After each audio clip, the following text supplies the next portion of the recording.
اور اس قصے کو اس وقت کے لوگوں کے لیے اور جو ان کے بعد آنے والے تھے عبرت اور پرہیزگاروں کے لیے نصیحت بنا دیا۔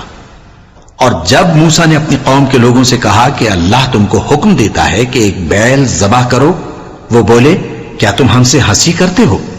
موسیٰ نے کہا کہ میں اللہ کی پناہ مانگتا ہوں کہ نادان بنوں۔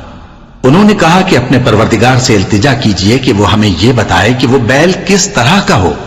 موسیٰ نے کہا پروردگار فرماتا ہے کہ وہ بیل نہ تو بوڑھا ہو اور نہ بچڑا بلکہ ان کے درمیان یعنی جوان ہو، سو جیسا تم کو حکم دیا گیا ہے ویسا کرو۔ انہوں نے کہا اپنے پروردگار سے درخواست کیجئے کہ ہم کو یہ بھی بتا دے کہ اس کا رنگ کیسا ہو۔ موسیٰ نے کہا پروردگار فرماتا ہے کہ اس کا رنگ گہرا زرد ہو کہ دیکھنے والوں کے دل کو خوش کر دیتا ہو۔ انہوں نے کہا اب کے پروردگار سے پھر درخواست کیجئے کہ ہم کو بتا دے کہ وہ اور کس کس طرح کا ہو، کیونکہ بہت سے بیل ہمیں ایک دوسرے کے مشابہ معلوم ہوتے ہیں، اور اللہ نے چاہا تو ہمیں ٹھیک بات معلوم ہو جائے گی۔